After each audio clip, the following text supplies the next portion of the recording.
start recording if that's okay, Colin. Okay, you're on air. Go ahead, Colin. Colin the Wonderful is on with us, and we just finished up with our tweet chat. Very excellent tweet chat that Colin wrote about, and it was about post-op care and the gaps that are present in the post-op care, and he's had some personal experience with that. And with that, Colin, go ahead and give us your thought on the tweet chat. And yeah, no, thanks for that. Thanks for that, Jimmy. Yeah, it was a good topic, and I think what was interesting for me was just all the different experiences that people had on the chat around post-op care or the lack of. We did have some positive responses, and some people were saying, "Yeah, I got some really personalized instructions. I got some, my doctor put me in touch with some peers of mine that I could rely on for support." I mean, there were pockets of this happening. But I think for the most part, the sentiment was, there's a lot of opportunity for improvement here. Everything from the language we use in the post-op instructions through to just being able to access more resources and have more people there. So I think there's an area that I think everyone agrees has been neglected. For a variety of reasons. We talked a lot on the chat around the fact there's no dollars there, the fact that people are just kind of trying to get you out the door, right? Insurance companies and those kinds of organizations are only starting to wake up to the fact that this is a potential savings if you do something here. So anyway, I think the chat was really good because it highlighted that what I suspected when I wrote the blog, which was there's an opportunity here, and I think a lot of what we're doing right now is kind of missing. This is a real big gap in my mind in healthcare. A question for you, Colin. In your blog, you started off talking about visiting the home care and hospice conference.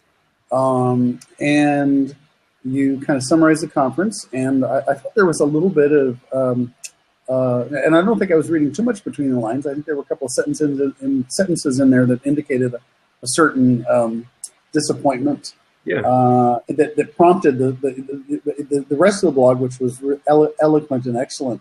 I wonder if you could, where was the conference and tell us about that little pivot. Yeah, so I went, it's the first time I'd ever heard about the National Association for Home Care and Hospice. It is an amazing group, an amazing organization. But I guess I had a very different vision when I heard about the conference they were having, and when I went down, I had in my head that I was going to see a lot of stuff about aging in place and healing and that kind of thing. It just from the title, right, and from the point of the organization.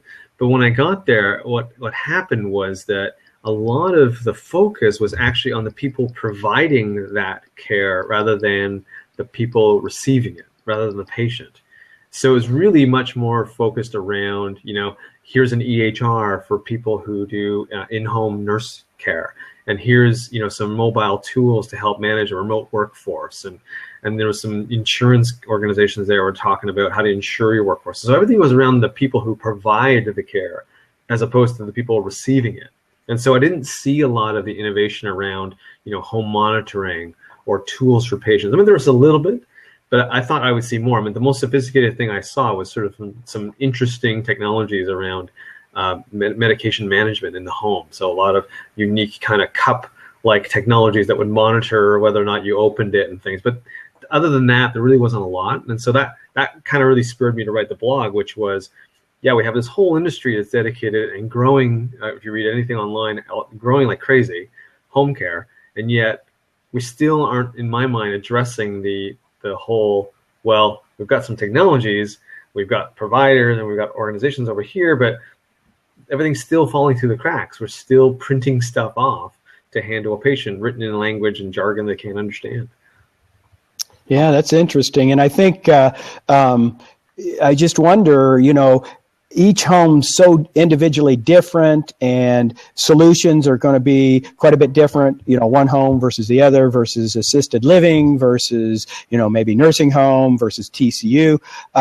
but that's a great point, and you wonder how much of the emphasis is actually being studied in those environments. And I'd be interested to hear more about that pill deal where, you can tell whether it's opened or not, because, the elderly, they get their medicines mixed up, and it would be nice to have a reminder. I think those kinds of things. And then also just with all the physical disabilities that occur after surgery in complex elderly patients, just going in and doing a home evaluation. And a lot of this is common sense, but, you wonder how can the technology be adapted to help with, the practical needs to make those practical needs even better. Would be interesting to. Where was the conference? It was the conference this year happened at the Gaylord Hotel in Opryland in Nashville. Uh-huh. So it was about 2,500 people that showed up. A lot of people from obviously within the industry. A pretty good lineup of speakers, and it was a good conference. I'm glad I went. I think I clearly had a very different perspective going in, and had to reset it while I was there. So, after I kind of got over that initial disappointment, I did find a couple of pockets of people that were showing off some interesting technologies. I got my eyes opened to some of the issues within, that industry. Like I mentioned, I didn't realize how much fraud happens in home care, and how if we just solve that, we can put billions back into the healthcare space. So definitely got some problems that they're addressing. But again, just felt that there wasn't a huge focus around, okay, what are we doing for the patient? Like, what happens when someone opens up that pill bottle, and where does that go? Where does that information go? That was a bit of a gap. I think a lot of it was reliance on the patient themselves adopting these tools, as opposed to a doctor kind of prescribing it, if you will, or making this part of the post-op care. Because I asked that question, I said, well, this is a fantastic device. It actually, you can imagine, Jimmy, it was basically looked like a calendar, and it had the pill bottles, right? But instead of individual pills, it was a pill container, and then it would pop open on the particular date. And so the patient didn't have to do anything. They just have to lift it out, take their meds, put it back, and then there was all this electronics inside that kind of detected whether or not they really did take it, whether the weight was right going back in, or whether they just took it out and put it back in, so they were cheating. It had all this wonderful information on it. And then I asked the question, well, that's great. I mean, how much does this thing cost? Yes. It's about $1,500. I'm like, yeah. I deal with that every day with medications and such. Yeah. I hear you. Who's paying for that, right? Who's going to pay for that stuff? Brian Stork's here. Let's see. Get Social Health. Yeah. It is audio only.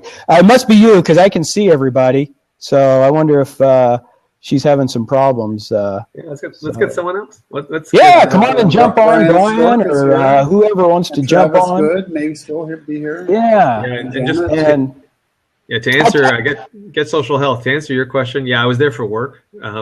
That show, the National Association for Home Care, it's an area that the company I work for does some business in. So I was there because I was trying to explore and learn, because it's not an area I'm very familiar with. I'm more familiar with the acute side of things and the more the practice side of things. So for me, it was just an opportunity to go down and learn about that particular industry, and definitely learned a lot. And so it was worthwhile being there. Well, from my own perspective, day in and day out, I don't do a lot of post-operative care because I'm not a surgeon, but I do a lot of post-hospital care, which I equate to, it's somewhat similar with a lot of the common struggles that one may see hospital stay after a surgery. But I think one of the things that I've been able to do, Colin, is try to minimize the moving parts in the office, and the applications where I can get my nurse, where she can coordinate patient care with the tools that I give her. Say 10, 15 years ago, what she does, probably 1.5, 2 employees, or maybe even more, would do what she can now do with the technology. So there's one focal point. So if things get missed, I can see it, or if I miss something, she can remind me. And there were some comments. I saw some tweets where there's a lot of moving parts. Things get missed. There's the blame game. And I think we have to simplify stuff. Technology can help do that. I think good management, knowing who's responsible for what role. And then if we can get a direct communication with the patient at home or wherever they may be outside the office, keep those lines of communication open and give them access to a direct, like with a portal, direct access right to my nurse's desktop. I mean, how much better can you get than that? And we can then respond much more quickly. You don't have the, all the runaround with the missed phone calls and going to voicemail. So those kinds of things, I think in a small primary care office, we can help alleviate or reduce, not hearing about a result, making sure that they are hopefully taking medications, quick, simple questions that can be done on a portal, phone call, if we still use a phone, but everything's interconnected. So I think those are some things that as a primary care office to help bridge that gap. Is it perfect? No. But then with my nurse, she knows in our community who to get a hold of to help, do a home evaluation, get home health involved and those kinds of things. So I think if you can simplify and really maximize the technology, it can really impact that gap in a positive way. Yeah, who's watching here that we can get into that fourth seat? Yeah. It's Brian, Janet, Travis. Grab that seat. Yeah, Brian, it'd be interesting to hear, urology post-op care and issues that he may deal with day in and day out. I don't do a lot with the post-operative care, but so that would be a good perspective if you'd be willing. Colin, are you blabbing from your crib? Yes, I'm blabbing from my home office here. So what you're seeing in the background is my home office, and yes, that is a collection of lightsabers on the wall. So.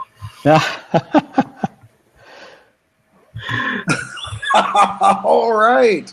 And then we're supposed to all grow mustaches for Movember. Are they random or what flavors? Why do you have three different dispensers? Is it volume related or variety related? No. They're toys that I put up on the wall. So it's my office. I get to decorate it the way I want. It's like the one room. It's my man cave up here in the office. So. Oh, do you have a small fridge with beer in it? No, that would not be good. That would not be good. I just have toys.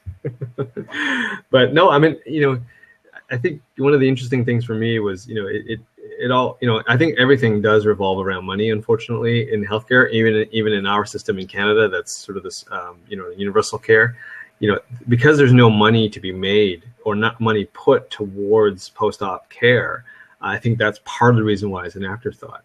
But I'm encouraged by this new movement towards wellness, where now people are starting to look at this going, wow, we kind of tackled it a little bit with readmissions, but I think that was coming at it from a more punitive way. I think now think that people are really going to take notice of this as a way to say, wow, you know what? If we can spend just a little bit more time on the post-op, we can get we can prevent a lot of more expenses and reduce the costs of care. So I'm excited about that.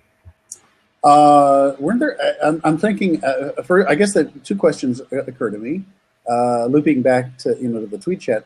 What was the best tweet? And I'll ask this of Colin because he wrote the blog post.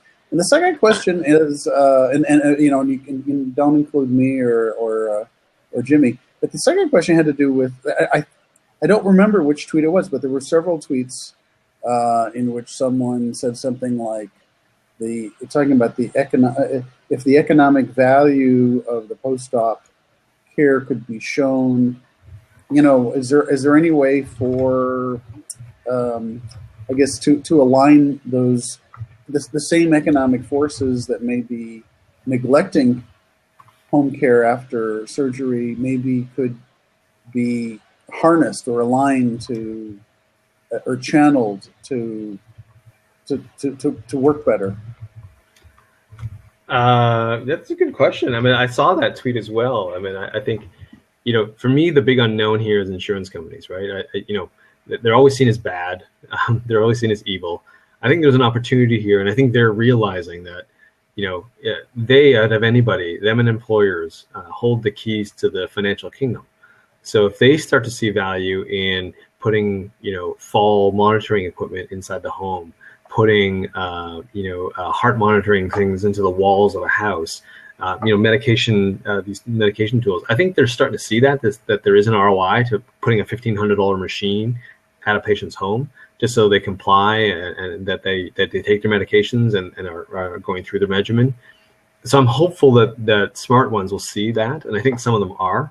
And that we'll start to see the adoption, more widespread adoption of these kinds of technologies, which means the price will come down to the point where I'm hoping that as a consumer, you just go, well, why would you buy a house that didn't have this? Like, why would you buy a house today that doesn't have a thermostat, right?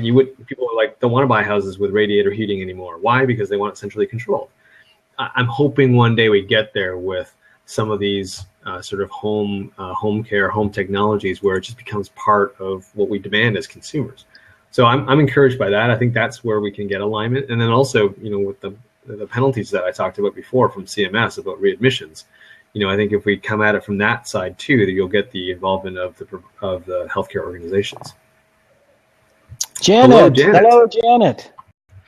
I was hesitant to come in because of this thing going on. What's going on? What is that?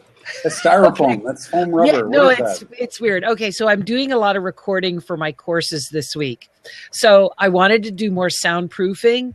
So I've got a table onto a desk with some soundproofing, and I even have I have wool sides that I drop down. So I'm like in my little tent here. This is great. Okay, between Colin's lifesavers we're sitting under a table, Jimmy and I need to do something weird. I'll be right back. I get something weird too. Get that green screen so here, I got my soundproof here. You go, man, go. Yeah, I applaud your ingenuity and your resourcefulness. Oh, that's great. Yeah. So there's a gentleman locally. He's actually got an international reputation. His name's Chris Hively, and he's a venture capitalist, and he supports a startup group. And he was one of the founders of MapQuest. And he just published a book a couple weeks ago called Build a Fort. And the whole idea is to be an entrepreneur.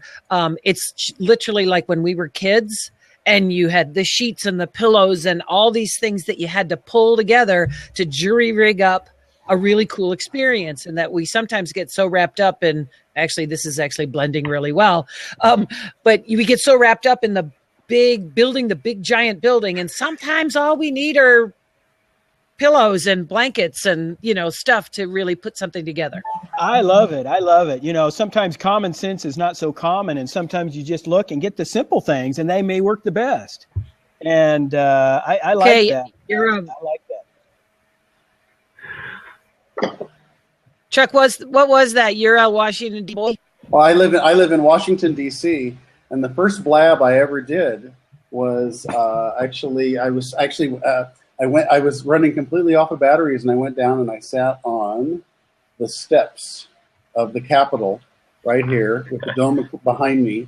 And I think, Jimmy, you were there, right? Yes. I think it was, and I don't know why I did it. I have not done it since. And I told my wife, I said, I really, I live in D.C. and I want to use this as a backdrop, but it's a real pain to actually go down. It takes like 20 minutes to go walk down and sit there in front of the Capitol dome. And so voila, the next day she bought me a prop. And so here's here's the White House right here. Very fun. Awesome. Well, I think I was actually very concerned about the whole backdrop thing because there's a lot of folks, that are like shooting in their spare rooms like we are, and all you see is the ceiling fan. And normally I'm actually very concerned about where the camera's pointing, but I'm working tonight. I'm working. There you go. You're amongst friends tonight, Janet. So make sure the recording is running. I'm going to be among thousands of strangers in no time. And I think you sound a little better than the last Blab. I don't know. Maybe I know now. Yeah, your audio is great. Yeah, the audio sounds really good tonight, and it's given Dr. Brian mic envy. It looks like over here. Brian Stork's got mic envy. Well, let me tell you right now, it's a nice mic. It's an Audio Technica ATR 2100, big a mic that a lot of people use, but it's been on sale for like half price at Amazon. So I think I've paid like $35 for it, and then like $14 for this arm. So that now that's been the big thing is I was using a standing mic right here. So it was hard to see around. I kept bumping into it, and now it's up and I have room to wave there's my hands. Heyman. Hey, Hi, I'll stay. Heyman. I'm going to step away, and because Heyman, come on in. 3, 2, 1. And I'll get you in, Heyman. Come on and join us. All right, Heyman. Excellent. And I got to make sure I'm following you on Blab. I may or may not be. Oh, yeah, I am. Okay. All right. And Heyman? I'll be very honest and say I did some unfollowing in Blab because there were some people who are just Blab happy, and I was getting so many notifications. It was driving me nuts. And I realized, a nice person, I'm sure we would have had a lovely conversation, but he's like in California real estate. Oh, yeah. And it's just not the space I'm in. Yes. So I'm going to start to, we were all so excited when first 3-4 weeks of Blab, everybody's following everybody. And now I'm like, seriously, not the conversations I'm looking for. So I'm going to quietly unfollow. And I mean it in the nicest possible way. But, I am here for a focused topic and a focused discussion. Oh, wait, my camera's off, I think.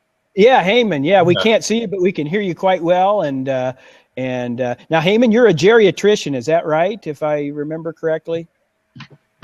Hold on. Thanks. Okay. There you go. Oh, there, we can see you. Yeah, sorry.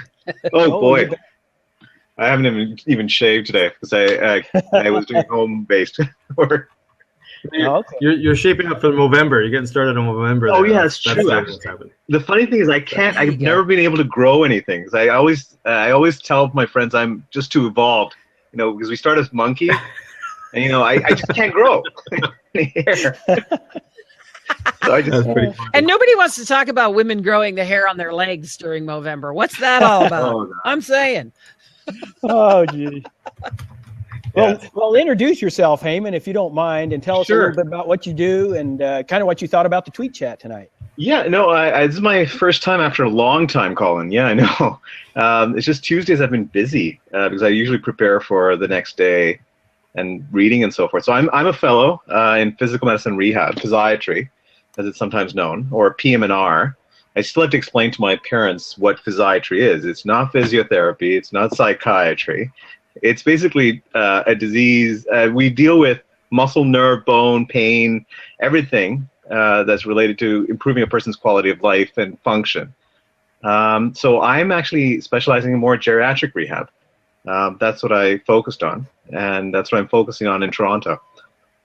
So this discussion's right up your alley then. So I bet. Yeah, that's why when I saw it, I'm like, yes, I need to hear this. I mean, this is sort of what we deal with pretty much every day. Because we're getting more and more acute patients being transferred from the hospitals to the rehab units. Yes. And the continuity care is the biggest issue because these patients come in, and especially these are elderly patients, right? Elderly patients with chronic issues, diabetes.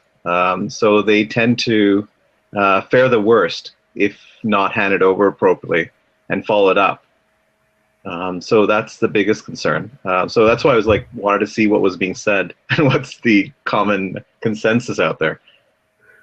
Yeah, I think. Well, so first of all, Heyman, it's good to see you again, and it's fun that we're connecting this way versus in person, and we're in the same city all the time. But I know exactly. But appreciate you coming back onto the chat. We missed you.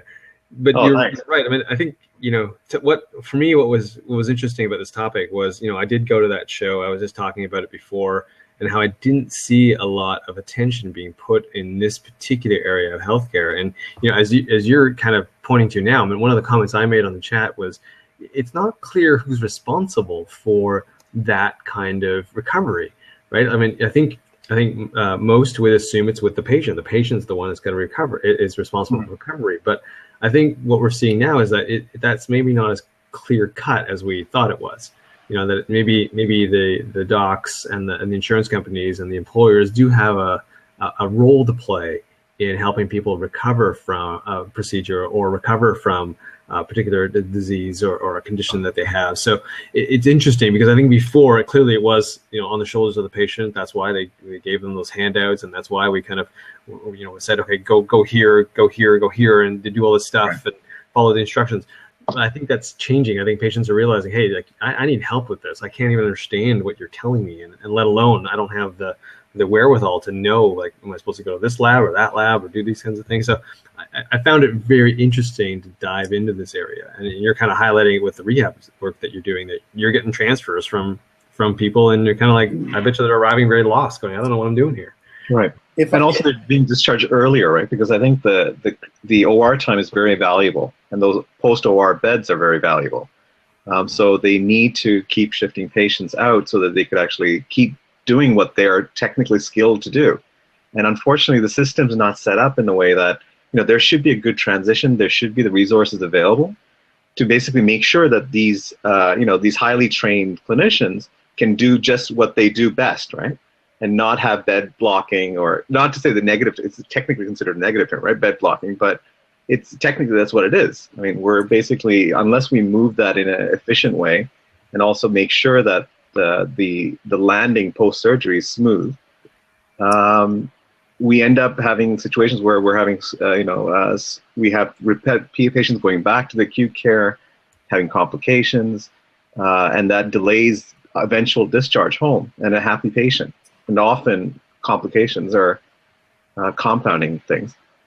Heyman, I was wondering, do you see an increase over the next several years of doctors doing home visits again? Not necessarily the surgeon, but, docs like you, or, people specially trained where they might cut themselves, an area of expertise where they go and take care of those kinds of situations right in the home. Do you see that as an increase with the technology availability? I think especially the geriatricians I've seen. We have a regional geriatric program in Toronto, and some of the physicians there, they're actually very good about going home to the patient, because these are complicated patients. So they would go home with a multidisciplinary team and then assess the situation at home, see them in their home space. For those patients, I could see it being very valuable, because you want to see it in context. But for the able-bodied patients, I'm not sure. Whether home visits are reasonable. I mean, because it may be that, it's better to get the patient out of the house and coming to you sometimes. Yes. Or getting the service. Yeah, that makes sense. Because it's more cost effective, right? Because you come to a center that's more specialized, has all the services there for you. So that way you could actually get the best. Well, last week I went to a conference. And the company specializes in tracking things, tracking patients, tracking bed state, tracking objects, and basically they started 25 years ago in the bed management. And the question they ask is, which beds are empty and when, which triggers housekeeping and availability for people to be admitted and so forth. And I've often, I have, and this is, I wonder sometimes if I'm practically a pariah in some quarters, and then I have debates with the people who talk about data. And data is very, very important. Patient data is very important. But data about workflow is very important. And data about workflow is about events. When does something happen? And because you want to know immediately when it happens, so the next thing can happen. So the next thing can happen. Because there's all this slack in the system. If people simply knew when the resources were available, or they knew that they were needed over there instead of where they're sitting, because they don't know that they're needed over there. So anyway, this is a kind of it's RFID and other kinds of technologies, and they have a command center, and the command center is like the Star Trek Enterprise, where you can literally look at this and you can see the state. You can see where every patient is second by second. You can look at certain assets like beds. You know what their state is, whether they're empty or dirty or cleaned or not. And by using this technology, they've done things like reduce the amount of time to admit a patient from 1 hour to 15 minutes, or to reduce the amount of time to discharge a patient from 9 hours to an hour, 0.7. And they're starting to extend this technology into the community. First of all, they're allowing patients to on smartphone apps to know whether their family member is in the room or not. So they don't have to get on a bus. If they're not going to go across town to visit their mom if their mom isn't in the room. Similarly, if you think about surgical workflows, there's a bunch of steps. There's a dashboard, and they're basically literally showing each of the workflow steps. Okay, we just closed the wound. Okay, and that and the patient family is sitting in the waiting room and literally watching that. And so they're starting to. That's the kind of I was having a conversation with someone about perioperative software, and perioperative software, OR software and perioperative software has some of the most sophisticated sort of task tracking software in healthcare, and it's very interesting to see that kind of start to grow out from that central core thing that hospitals do, which is if you think about what is the single one thing that you just can't really do anywhere else except in the hospital is some hardcore surgical procedure. They're growing that kind of software that's all about task management and task visibility, keeping everybody checklists, dynamic, smart checklists, not just the paper checklists that folks talk about, like in the checklist manifesto. That's starting to grow outward toward admission and discharge, and then growing out into the community. I don't know if that sounds too science fiction-y, but did any of that make sense? Yeah, I think you're right. I mean, Chuck, I think those RFID bed tracking companies have expanded beyond that now and are getting into patient tracking, and I think a lot of those technologies are very applicable to the home. And I think where the crux comes for me is really at what point does the economies of those technologies really tip, and at what point do they become so ingrained where consumers just don't accept the purchase of a home or of a wheelchair or of assistive device that doesn't have these technologies embedded in them, right? I think we're getting to the point now where people are like, well, why can't I monitor my home on my cell phone? Why can't I turn off my lights and open my doors and stuff myself? It's becoming almost like, well, what do you mean you bought a house without that? Or what do you mean you have a security system that didn't have that? It's almost socially unacceptable. And I think where I'm excited about where these technologies are going to go is where it becomes socially unacceptable to have your parent in a home that doesn't have this technology in it. And I think there is where you get some very interesting and obviously very much safer environments. And so I'm looking forward to that. I think, unfortunately, there's a lot of work between now and then. And that has to do with, the way insurance companies are operating. That has to do with just, the patients not complaining about this aspect of post-op and post-procedure care.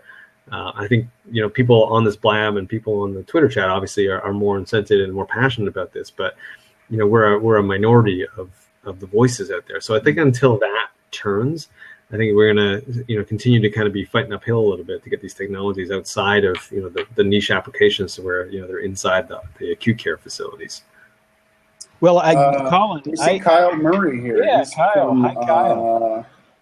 And I'll step aside. No, I actually, Chuck, you stay on. I've got to head off, unfortunately, okay. guys. But well, thank you very much for the excellent blog post, and I hope you don't mind us basically leveraging the incredible content that the fire hydrant of torrent of us to kind of you have something to talk about. No worries, guys. No worries, guys. Well, thank you, Colin, and I appreciate it. Yeah. So one of the thoughts I've had is, and it could relate to. Is it me or you? Yeah, I hear an echo. I think since you popped back on, Chuck, I think there's an. So I wonder if do you have two tabs open? No, I don't have two tabs open. I'm going to stop. I'm going to pop off. Okay. But one of the thoughts I had is, say you've got a Parkinson's. Mm-hmm. Ooh, I want to make you co-host, and I'm going to redo things here. Okay, Heyman. Okay. So I'm going to make you co-host, and I'm going to go ahead and refresh things here and see if that. No, I could hijack the conversation. So what about the Star Trek? No, I'm just kidding. So I don't know. What Charles said about the technology. Charles, what you said about the technology coming forth about real-time monitoring and so forth. that is it. That will be great once it comes in, but it's just at this stage, we don't even have the systems in place on our hospital wards yet.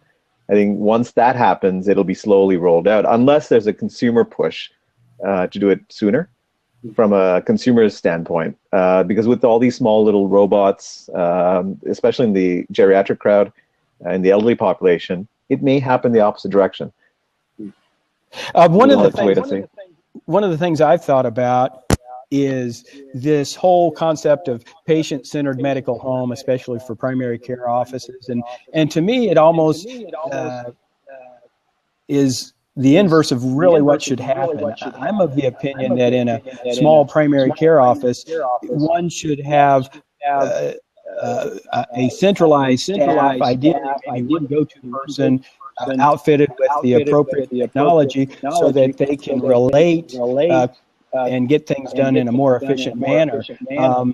I think the problem that I see with the patient-centered medical home is that the doc becomes responsible for a lot of moving parts that he may not necessarily be able to control. Hey, Jimmy, I'm getting echoes. How about you, Heyman?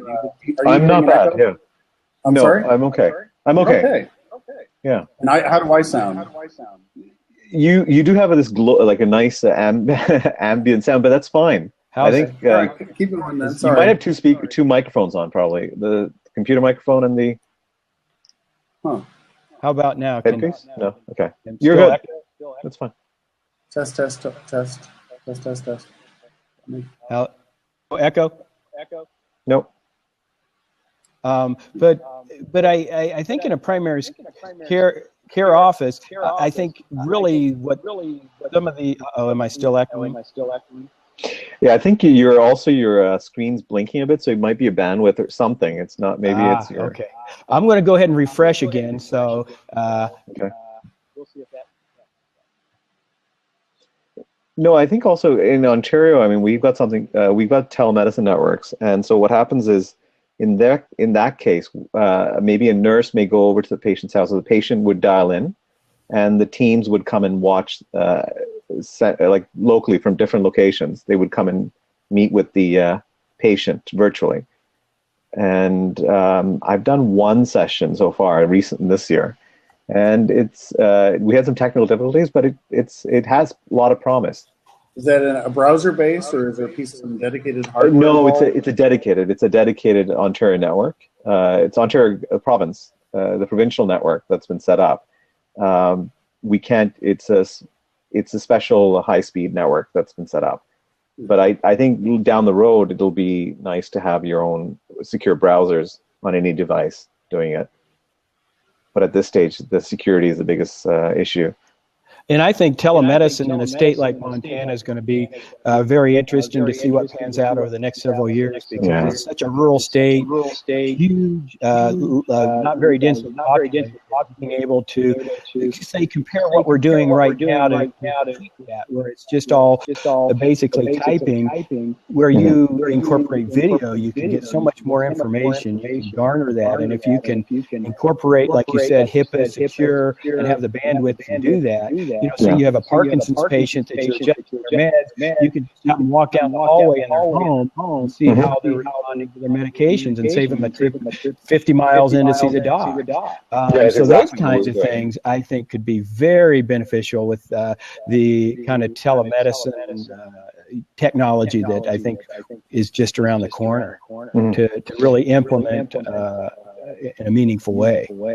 And interestingly, there was a person on the healthcare leader chat earlier from Australia. She was lamenting the fact that they don't have just multidisciplinary teams for her diabetes management.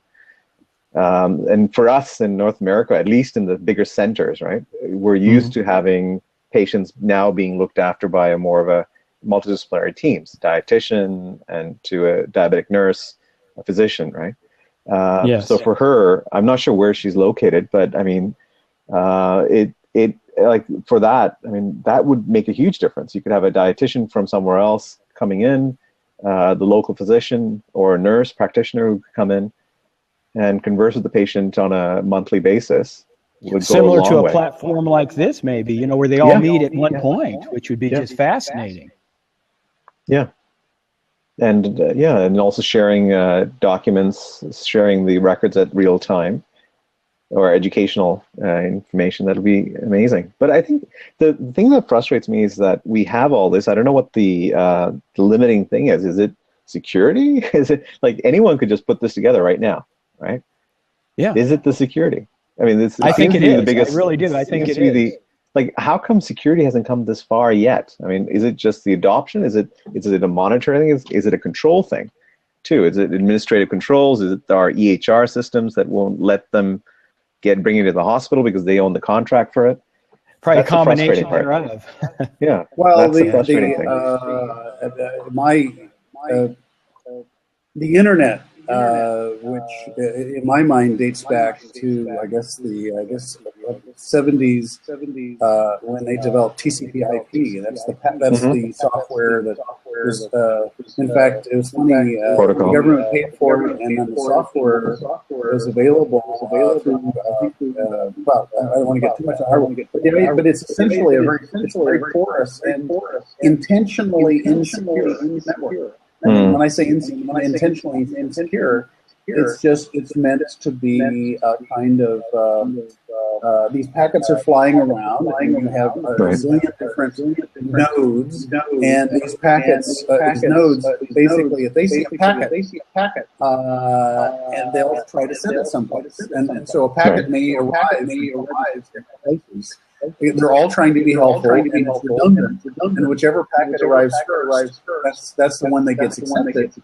But part of the way in which it works is by being very, very transparent. So it's like these packets are flying around, and they're just visible to everybody, because it's assumed that all of the software at the various levels that are being is helpful. It's sort of assumed that we're bad agents when they designed this originally, and that goes back to they wanted to create networks that you could drop a nuclear bomb in the bomb, and then the few little nodes that were left would helpfully join together and sort of cycle packets around the hole in the network. And now today we're kind of in a situation where there are so many sophisticated bad agents that the fundamental infrastructure doesn't seem to be up to it. Mm-hmm. And Chuck, you've got. I'm hearing quite an echo. Yeah. If you're hearing an echo. Yeah, there's echoes. An echo from me now. We all have echoes. I'm not sure who it's coming from. When he was talking, it came on too. So when Charles was talking, I'll tell you what, folks. I'm going to leave, and you guys can talk Likewise. a little bit. I see Travis just Sure. Okay. And it's been a great conversation, and partly is As when it well, gets I to about think- 45 minutes and we have a lot of technical issues. One of the things that Jimmy and I do is we just give up. We try to get this might be the way that Blab actually keeps their bandwidth to a minimum. Is it interesting idea? It's like attrition. Okay, right? I can just see some Right. system administrator someplace. Okay, let's turn Exactly. the echo knob up to 11 because Right. it's saturated here. Yeah, it's like. Well, like, Heman, what's I followed you, as well. and I look forward. When are you thinking about scheduling anything on topics of your interests? Because I'd love to attend. Where? Sorry. Your topics. Scheduling where? On Blab. I don't know, whatever. On Blab. Oh, sorry. Yeah. Haven't really thought about it, but we could definitely we could put a bucket list of topics if you want. We could create a bucket list and then try to spread it out. Now, have you seen any of his periscopes, Chuck? Have Sorry? Have you seen any of Heyman's periscopes? I just did one. I'll certainly. By Lake Ontario. Yeah, no, I love it. It's beautiful there. Beautiful, absolutely beautiful there. It Oh, looks like yes. I got a question for you. So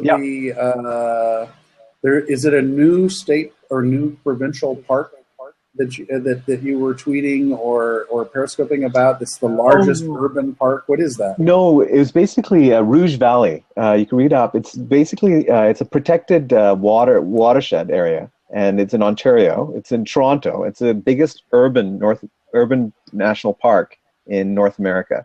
So it stretches all the way from northern Ontario down to the Lake Ontario shores. Rouge Valley, Rouge Valley Park, and it's a great national treasure that we have. and it's everything, wildlife and houses. Like the place I was in, there's actually a campground. So if one of you guys are campers, and if you're coming down to Toronto, you could actually bring your camper, park it right by the city of Toronto in this beautiful park, right, and then take the public transit to the city if you wish. It's I might have to bring the amazing. Westphalia there. Well, before I sign off or let you go, because we've got someone new here, Heyman, Jimmy and I are trying to drum up interest. I'm sorry if there's an echo here. For the first annual Periscope and Blab online healthcare conference. Oh wow! Okay. And I just pasted the URL. Okay. And it's there. And we have not set a date because we didn't know whether we were sure or not. But if you'll take so we're looking for. We think that Periscope would be good for keynotes and Blabs for panels, and then Twitter is kind of a backbone to keep everything organized. Right. And ideally, we'd love to do like 10 to 2 East Coast time on a Saturday. But if we could get a minimum of 2 hours of content, and then we could set a date, because we don't want to set a date till we actually have people who are committed to either doing 20-minute Periscope, including some interaction around giving the keynote, because that's the nature of the medium, or put together a 3 or 4 person panel on a topic. And so I just tweeted it out. I hope when I leave here, I can hear my own echo. But I hope you'll click on that and read about our sort of. It's almost like it's not a proposal. It's a proposal. Because it's a big. But I hope you'll have something that you might want to contribute to that or help us organize that. We'd love you to help. Please help us. Yeah, sure. I mean, whatever that'll help. See the link? Yeah, I'm seeing the link on the second window here. Okay, well, I think before I leave, I just want to make sure that you click on that link and retrieve it. I don't know what. I guess when I got it. When I go away, things disappear. You don't disappear, so everything will be fine. I've actually saved it, so it's good. Okay. Bye-bye, guys. Great. Thank you, Take care. Chuck. I appreciate it. Have a good night. Next time. Actually, yeah, definitely. So James, hey. So I guess we'll touch base another time as well. But you bet, and thank you for showing up. Thanks for introducing me to this. Now, have you done? Is this your first time on Blab, or have you done? Yeah, I saw one. I dropped in on one, but didn't really get involved in that conversation. Yeah, I just dropped in and dropped out. I've been impressed with the whole concept. There are some issues. Of course, it's in beta, so it's kind of fun trying to brainstorm and trying to keep things running. That's a challenge. But for the most part, it's a really cool medium. I think it's got a lot of potential for the future. It's pulling in a lot of things that are good about other social media aspects here, because Google Chat's one thing. Google Chat's great. Skype is great. That's what we've been using all these years, right? Yes. But this one actually adds that additional, social media functions of, I guess the hearts are there, the messaging is there. Yeah. In that sense, it makes it a little bit more up to date in terms of video conferencing. But it ties things together, and it's really nice to pop people in and out. If you got a lot of photos. So that's and I think that's a little more advantageous than Google Hangouts. I think Google Hangouts is probably a little more difficult to do that, I bet. But Google Hangouts has that good feature where when you hear someone talking, it'll actually put their face on, right? So you don't have to actually tag someone out. It has that democracy of, if someone wants to talk, they could talk, and their picture, their image and their video would show up, as opposed to here where somebody has to sign out to let someone in. Yeah. So I'm sure that they'll think about it, and if they do incorporate something like Google Hangout, that'll be perfect. Yeah. Actually, have you done Google Hangout? I've done. I've watched. I did a Google Hangout just with one other person one time, and then the kids. I did Google Hangout when we went down to San Diego and did a hangout there to just show them the hotel and such. But I haven't done much Google Hangout at all. Okay. So, that's something that we could try. I'm not sure how, if it's changed or not, but the advantage of there is like you got the main speaker, and also you get any people coming in and out as needed. I'm just looking through it. There might be an option there too still. That's a more robust system, but who knows? This is actually nice too. Yeah. I'd look at the Hangout again. They did revise it. All right, sir. Well, thank you. Yeah, thank you. And I have to figure out how to get a better tripod or something for the phone. Yes. Because Yeah. with periscope imaging, it just does definitely shake. Yeah. Yeah, I hear you. Well, All thanks right. again. Thanks. Take care. Have a good night. Okay, you too.